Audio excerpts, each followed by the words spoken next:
প্রথমবার জাপান অস্ত্র দেওয়ার প্রতিশ্রুতি দিয়ে দিল বাংলাদেশকেও, কিন্তু কেন প্রতিরক্ষা নিয়ে হঠাৎ করেই এতটা তৎপর জাপান? বাংলাদেশে চীনা আধিপত্য ঠেকাতে পারবে কি জাপানের অর্থায়নে গড়ে ওঠা বাংলাদেশের মাতারবাড়ি প্রজেক্ট? কেন বাংলাদেশকে এত গুরুত্ব দিচ্ছে জাপাन किंबा अमेरिका? अस्सलाम वालेकुम व्यूअर्स, मैं हूं एहसान खान। मेरा नाम अली मुर्तजा और आप देख रहे हैं हमारा यूट्यूब चैनल एहसान खान ऑफिशियल। व्यूअर्स, बहुत बड़ी खबर आपको दे रहे हैं कि आपको ये तो दुनिया में देखता हुआ और न्यूज़पेपर में खबर मिलेगी कि जो जापान है वो इकोनॉमी के ऊपर, इन्वेस्टमेंट के ऊपर तो बहुत ज्यादा काम करता है और बांग्लादेश का बड़ा अच्छा दोस्त है और बांग्लादेश में इन्वेस्टमेंट भी कर रहा है और मातृबारी डीप सी पोर्ट बनाने में उसका अहम किरदार है।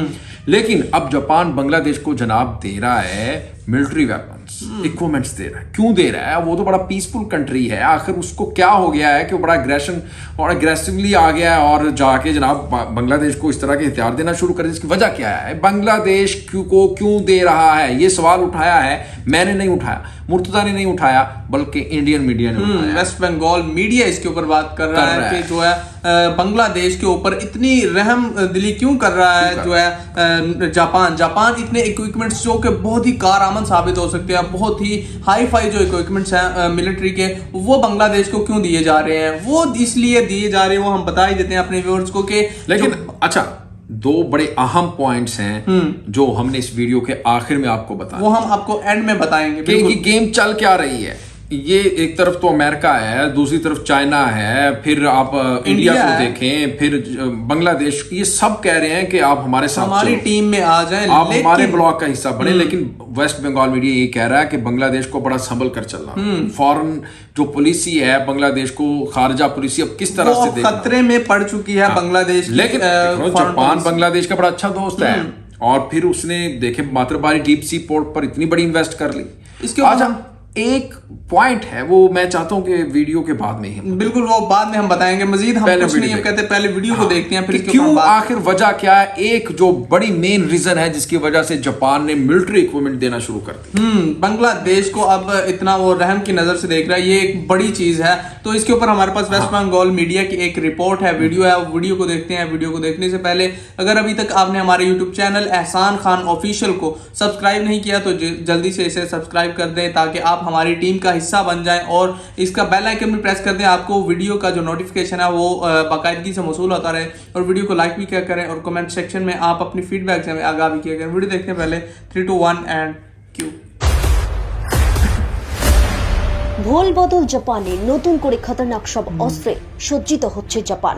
প্রথমবার জাপান অস্ত্র দেওয়ার প্রতিশ্রুতি দিয়ে দিল বাংলাদেশকেও, কিন্তু কেন প্রতিরক্ষা নিয়ে হঠাৎ করেই এতটা তৎপর জাপান? জাপানের শান্তিপ্রেমী ইমেজ ঝেড়ে ফেলার নেপথ্যে চীনা ভীতি কি একমাত্র কারণ? বাংলাদেশে চীনা আধিপত্য ঠেকাতে পারবে কি জাপানের অর্থায়নে গড়ে ওঠা বাংলাদেশের মাতারবাড়ি প্রজেক্ট? কেন বাংলাদেশকে এত গুরুত্ব দিচ্ছে জাপান কিংবা আমেরিকা? বাংলাদেশ কি সত্যি ম্যাজিক জানে? জাপানের মানুষ বুঝতে পারছে, 4-5টা বিপজ্জনক হয়ে উঠছে। বিবিসির রিপোর্ট অনুযায়ী দেশের সিংহভাগ মানুষ প্রতিরক্ষা জোরদার করার পক্ষে সায় দিচ্ছে। দিনের পর দিন জাপানকে বিভিন্ন অস্ত্রে সজ্জিত করা হচ্ছে।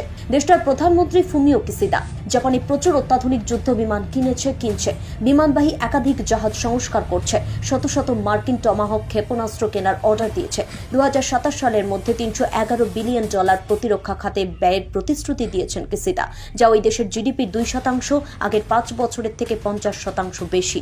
এমনকি ইন্দো প্যাসিফিক কৌশলের অংশ হিসেবে বাংলাদেশে ও চীনের প্রভাব কমাতে উদ্যোগী জাপান। বাংলাদেশের সাথে সামরিক সহযোগিতার সম্পর্ক গড়ে তুলতে চাইছে তারা। এই প্রথমবার জাপান বাংলাদেশকে সমরাস্ত্র দেওয়ার প্রতিশ্রুতি দিয়েছে। বিশ্লেষকদের একাংশের মতে কক্সবাজারে মাতারবাড়িতে গভীর সমুদ্রে বন্দর নির্মাণ প্রকল্পে জাপানের অর্থায়নের পেছনে আসলে জাপানের ভূরাজনৈতিক লক্ষ্য কাজ করছে। কাগজে কলমে মাতারবাড়ি প্রকল্পকে জাপান এখনও তাদের ইন্দো প্যাসিফিক কৌশলের অংশ হিসেবে দেখায়নি ঠিকই, কিন্তু সেই ইঙ্গিত একেবারে স্পষ্ট। আসলে মাতারবাড়িকে কেন্দ্র করে জাপান ওই অঞ্চলে, বিশেষ করে বাংলাদেশ সংলগ্ন ভারতের উত্তর পূর্বাঞ্চলে অর্থনৈতিক জোন গড়ে তুলবে, বিভিন্ন পণ্যের একটা সাপ্লাই চেন প্রতিষ্ঠা করবে। মোদ্দা কথা, চীনের ওপর আমদানি নির্ভরতা কমানোই জাপানের মেইন টার্গেট। কিন্তু নজরে কেন বাংলাদেশকে কেন এত গুরুত্ব দিচ্ছে জাপান বা আমেরিকা? এর কারণ বাংলাদেশের ভৌগোলিক অবস্থান। কিন্তু জাপান বা আমেরিকার মতো শক্তিধর ধনী দেশের কাছ থেকে বিশেষ নজর কি বাংলাদেশের স্বার্থের পক্ষে যাবে? পর্যবেক্ষকরা বলছেন, কৌশলগত ভারসাম্য রক্ষার যে নীতি বাংলাদেশ বহুদিন ধরে অনুসরণ করছে তা চ্যালেঞ্জের মুখে পড়েছে। সব দিক থেকে এমন সব প্রস্তাব পাচ্ছে বাংলাদেশ যেগুলোর সাথে যুক্ত হলে যে কোনো এক পক্ষে চলে যেতে হবে বাংলাদেশকে।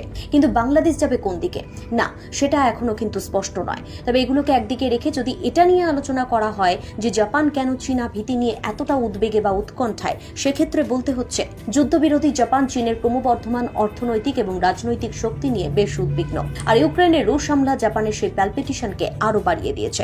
বিবিসির রিপোর্ট অনুযায়ী বিশ্লেষকদের মতে জাপান ভাবছে রাশিয়া যদি এমন করতে পারে তাহলে চীন ও তাইওয়ান আক্রমণ করতেই পারে।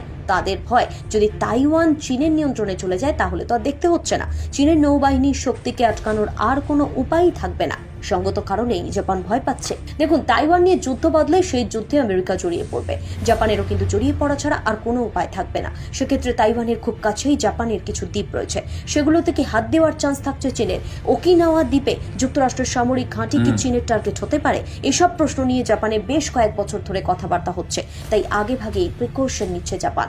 এমনিতেই ঐতিহাসিক কারণে চীনের প্রতি জাপানের ভয়ভীতি ছিল। সেই 1894 সাল থেকে চীন ও জাপান একে অপরের পরম শত্রু। 2007 সালে শিনজো আবে ক্ষমতায় আসার পর থেকে সেই শত্রুতা ভিন্ন মাত্রা পেয়েছে। তবে শুধু চীন নয়, উত্তর কোরিয়ার পারমাণবিক এবং ক্ষেপণাস্ত্র কর্মসূচি নিয়েও জাপান গভীরভাবে উদ্বিগ্ন। ফলে শান্তিকামী ইমেজ ছেড়ে ফেলে নতুন করে অস্ত্রে সজ্জিত হচ্ছে দেশটা। সময় এলেই जवाब देवे जापान। तो व्यूअर्स, वीडियो देखिए आपने। अब हम आपको बताते हैं वजह क्या है, क्यों जापान इतना मेहरबान हो रहा है बांग्लादेश पर, क्यों बांग्लादेश को इतने इतने बड़े वेपन्स दे रहा है, मिलिट्री तौर पर क्यों मजबूत कर रहा है बांग्लादेश को, क्योंकि वो इन्वेस्टमेंट बांग्लादेश में कर रहा है। अब मातरबारी डीप सी पोर्ट एक ऐसा माइलस्टोन है जिसको सोने की चिड़िया कहा जाता है, वो है जनाब जापान की। और वहां पर आकर वो काम कर रहा है। उसने इंडस्ट्रियल जोन बनाए, एक स्मार्ट सिटी भी बना रहा है, और वो चाहता है कि बांग्लादेश इतना मजबूत स्ट्रॉन्ग हो जाए, दफाई तौर पर, मिलिट्री तौर पर कोई उसकी तरफ मैली आंख से ना देख सके। अगर कोई देखे उसकी आंख निकाल बाहर तक के। और यही वजह है कि बांग्लादेश के एक और जो पॉइंट हमने आपको कहा था कि एंड में बताएंगे, वो ये है कि बांग्लादेश के ऊपर अब Indian media, West Bengal media ये कह रहा है कि इंडिया है एक तरफ चाइना, एक तरफ जापान और एक तरफ है अमेरिका। सब चाहते हैं कि हमारी टीम में, हमारे स्क्वाड में आ जाए बांग्लादेश। लेकिन जो अब इससे पहले जो बांग्लादेश सबके साथ बैलेंस करके चल रहा था, वो कह रहा है वेस्ट बंगाल मीडिया के बांग्लादेश नहीं चल पाएगा। बांग्लादेश की जो फॉरेन पॉलिसी है वो अब इसकी खतरे में पड़ चुकी है, और बांग्लादेश को अब किसी एक का दामन पकड़ना होगा, किसी एक के साथ चलना होगा। लेकिन ये तो हमें आगे चल के ही पता चलेगा ना कि शेख हसीना ने जिस तरह से अपनी कंट्री को स्टेबल किया है और सबके साथ अपने ताल्लुकात को अच्छा किया है, अब भी वो रख पाएंगी या नहीं। बांग्लादेश के जो ताल्लुकात हैं अमेरिका, चाइना, जापान और इंडिया सबके साथ बहुत अच्छे हैं फिलहाल। अच्छा, बांग्लादेश वो ही करता है जो उसके लिए ठीक हो। बिल्कुल, बांग्लादेश कभी वो कदम, वो स्टेप नहीं उठाएगा जो उसके लिए ठीक ना होगी, चाहे वो अमेरिका ही क्यों ना हो। बिल्कुल ऐसा ही। तो अब देखो ना, उनको कहा था कि क्वाड का हिस्सा बन जाएं आप, लेकिन वो सब मेंबर बनाए, लेकिन फुल मेंबर नहीं बना। उसने कहा था कि आप, मैं दफाई तौर पर जो आप मिलिट्री को, पानी के ऊपर जो बहस है उसके ऊपर मैं आपका पार्ट हिस्सा नहीं बनूंगा। यानी वो चाइना के साथ चाहता है कि उसके ताल्लुकात वैसे ही रहें, अच्छे रहें, रिलेशन। उन्होंने सांप भी मार दिया और लाठी भी बचा ली। ये इस तरह तीर से दो शिकार कर दिए हैं। तो व्यूअर्स, आपको ये वीडियो कैसी लगी, इसके बारे में फीडबैक जरूर दीजिएगा। इंशाल्लाह नेक्स्ट वीडियो में आपके साथ एक बार फिर मुलाकात होगी। तब तक के लिए अल्लाह हाफिज।